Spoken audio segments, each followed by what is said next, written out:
Nama saya Anissa Cika Sabrina, NIM 200001530, kelas A, Akhlak, Program Studi Matematika, Fakultas Sains dan Teknologi Terapan, Universitas Ahmad Dahlan.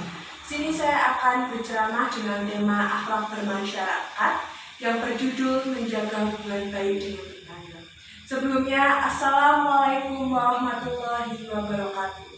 Bismillahirrahmanirrahim. Alhamdulillahirabbil alamin. Wassalatu wassalamu ala asrofil anbiya'i wal mursalin Sayyidina Muhammadin wa ala alihi wa ashabihi ajma'in, amma ba'du. Puji syukur marilah kita panjatkan kepada Allah yang Maha Pengasih dan Maha Penyayang, karena dengan rahmatnya kita dapat berkumpul secara virtual dalam keadaan sehat walafiat. Tak lupa sholawat serta salam marilah kita junjungkan kepada Nabi besar kita, Nabi Muhammad SAW, yang kita nantikan syafaatnya di yaumul akhir kelak. Jamaah yang dirahmati oleh Allah, pada kesempatan kali ini saya akan berceramah mengenai akhlak bermasyarakat yang berkaitan dengan menjaga hubungan baik dengan tetangga. Sebelumnya, kita harus tahu apa itu akhlak. Apa itu akhlak? Akhlak adalah sifat yang tertanam dalam diri yang menimbulkan perbuatan-perbuatan dengan gampang, mudah, tanpa memerlukan pemikiran yang panjang, serta timbul secara spontan, tidak ada dorongan dari orang lain. Di mana akhlak ini berasal dari Al-Quran dan Sunnah. Lalu apa saja ruang lingkup dari akhlak bermasyarakat? Jadi ruang lingkupnya itu ada 3. 1 yang dilarang, 2 yang diperintah, dan ketiga adalah kaedah-kaedah adab. Dengan kita memiliki akhlak bermasyarakat, maka kita dapat menjaga hubungan baik dengan tetangga. Perlu diketahui bahwa sesudah anggota keluarga kita sendiri, orang yang paling dekat dengan kita adalah tetangga. Kenapa begitu?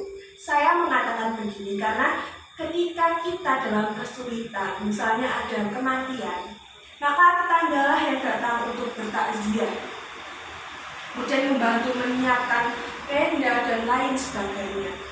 Tidak hanya dalam keadaan yang buruk, bahkan tetangga membantu kita dalam keadaan senang. Contohnya saat kita mengadakan pesta pernikahan, maka tetangga juga akan membantu persiapannya, masak-masak dan lain sebagainya.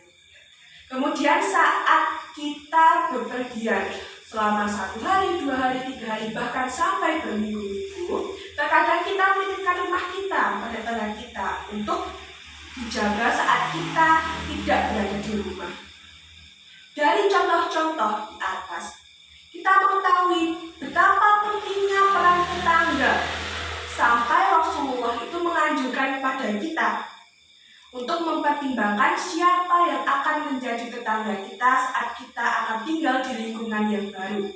Jadi ketika kita ingin membeli rumah di lingkungan yang baru, maka baiknya sebelum kita membeli rumah itu kita mengetahui bagaimana perilaku dari tetangga tersebut. Apakah baik? Kalau baik, kita bisa membeli rumah tersebut. Tapi kalau memang tetangganya buruk, memiliki sifat-sifat buruk, ada baiknya kita tidak membeli rumah di lingkungan tersebut.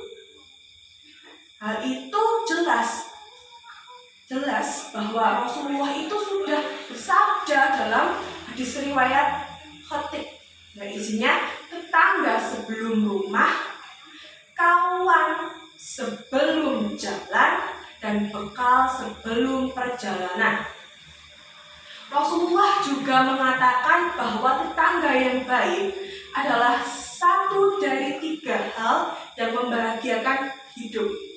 Ini maksudnya adalah hidup di dunia. Apa saja 3 hal itu?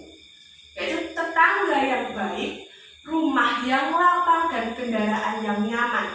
Itu adalah 3 hal yang membahagiakan hidup kita selama di dunia. Sebenarnya baik dan buruknya tetangga atau sikap tetangga kepada kita itu adalah cerminan bagaimana kita berperilaku pada tetangga tersebut. Ketika kita berperilaku baik dengan tetangga kita, maka tetangga kita juga akan berperilaku baik pada diri kita. Itu adalah timbal balik, cerminan. Jadi apa yang kita lakukan itu akan berbalik pada kita. Dan itu tuh kita berbuat baik pada tetangga sudah diperintahkan oleh Allah pada Quran surat An-Nisa ayat 36. Baik, di sini tetangga itu diklarifikasikan menjadi 3. Apa saja? Yang pertama, tetangga yang hanya memiliki 1 hak. Yang kedua adalah tetangga yang punya 2 hak. Dan yang ketiga adalah tetangga yang memiliki 3 hak. Tetangga yang memiliki 1 hak itu adalah hak sebagai tetangga saja, di mana tetangga ini tidak seagama dengan kita. Yang kedua itu tetangga yang memiliki 2 hak. Apa saja hak itu? Hak sebagai tetangga dan hak seagama, di mana tetangga ini memiliki agama yang sama dengan kita. Dan yang ketiga adalah tetangga yang punya 3 hak. Apa saja hak itu? Ada hak tetangga, hak seagama, dan hak famili atau keluarga. Jadi di samping dia tetangga kita, seagama dengan kita, dia juga adalah keluarga kita, kerabat kita. Di mana tangga ini memiliki hubungan kekeluargaan tadi, seperti yang sudah saya bilang, bahwa 3 hal ini termasuk dia adalah keluarga kita. Dari pemaparan di atas, kita sadar bahwa sangat penting menjaga hubungan baik dengan tetangga. Bahkan malaikat Jibril sendiri berkali-kali memesankan kepada Nabi Muhammad SAW untuk berbuat baik pada tetangga. Bahkan saking seringnya malaikat Jibril itu menyampaikan bahwa kita harus berbuat baik kepada tetangga, Nabi Muhammad sampai berpikir bahwa tetangga itu akan mendapatkan warisan. Hal ini sudah diterangkan pada sabda Rasulullah, yaitu hadis muttafiqun alaih. Selain itu, dalam hadis lain, Nabi Muhammad itu juga menjadikan sikap baik dengan tetangga sebagai ukuran dari keimanan seseorang kepada Allah dan hari akhir, di mana ditegaskan barang siapa yang beriman kepada Allah dan hari akhir, hendaklah ia memuliakan tetangga kita. Jadi ketika kita ingin beriman kepada Allah dan juga hari akhir, maka kita harus memuliakan tetangga kita. Sini saya juga akan memperjelas betapa pentingnya menjaga hubungan baik dengan tetangga dengan dalil berikut ini. Dan saya Bismillahirrahmanirrahim. La yadkhul al-jannat ma la yaman jaruba wa yiqah. Yang artinya, tidaklah masuk surga orang yang tetangganya tidak aman dari keburukannya. Hadis riwayat Muslim. Setelah kita mengetahui betapa pentingnya menjaga hubungan baik dengan tetangga, maka kita perlu mengetahui bagaimana hubungan baik dengan tetangga itu. Bagaimana caranya? Baik, saya akan memaparkan bagaimana cara kita supaya kita bisa berbuat baik, bentuk perbuatan baik kita pada tetangga. Yang pertama, tidak mengganggu ataupun menyusahkan tetangga kita. Misalnya, tidak membunyikan musik atau TV dengan volume yang tinggi. Saat apa? Ya saat tetangga kita istirahat. Kalau tetangga kita istirahat, ya jangan menyalakan TV, musik dengan volume yang keras. Itu akan mengganggu tetangga kita. Kemudian kita jangan membuang sampah sembarangan. Ya, ketika di rumah kita sampah berhamburan, malah kita buang ke lahan tetangga kita. Itu tidak boleh. Dan kita juga tidak boleh menyakiti hati tetangga kita dengan kata-kata yang kasar dan juga tidak sopan. Itu sangat tidak boleh. Dan yang kedua, kita harus aktif berbuat baik kepada tetangga kita. Misalnya apa perbuatan baik itu? Misal kita bertemu di jalan dengan tetangga kita. Jangan lupa kita ucapkan salam, assalamualaikum, menegurnya, menyapa hai. Jangan kalau di jalan bertemu tetangga kita diam saja, tidak menegur. Kita harus berbuat yang baik. Kita harus sumeh kalau orang Jawa itu. Senyum. Jadi nggak harus kita menyapa dengan kata-kata, tapi cukup dengan senyum itu juga sudah baik. Kemudian kita harus memberikan pertolongan kepada tetangga kita. Semampu kita, sebisa kita beri pertolongan kepada tetangga kita bila tetangga kita itu memerlukan pertolongan. Kemudian ketika kita mendapat rezeki, ya, maka kita juga bisa membagikan sedikit rezeki kita kepada tetangga kita. Walaupun sedikit, tapi tetangga kita akan bahagia dengan pemberian kita.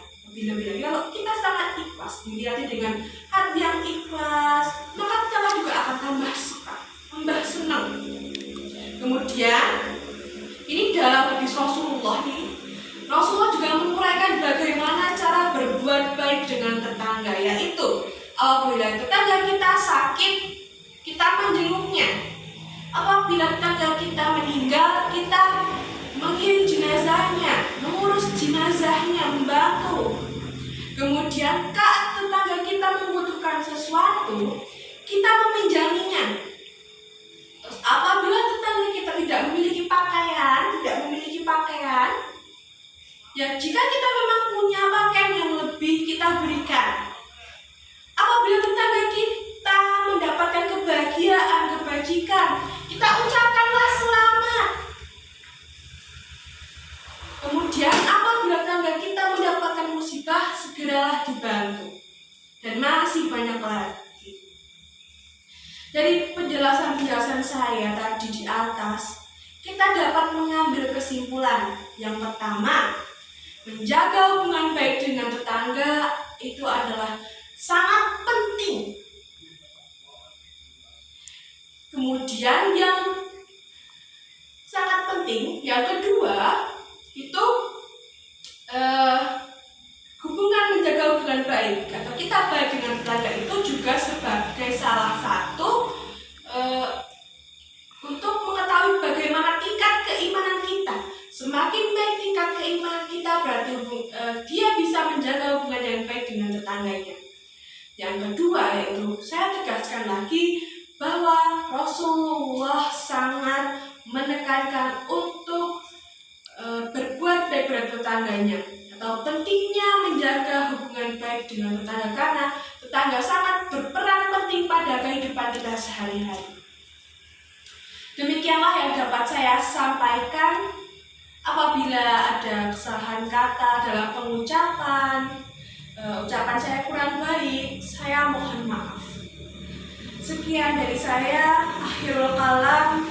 Wassalamualaikum warahmatullahi wabarakatuh.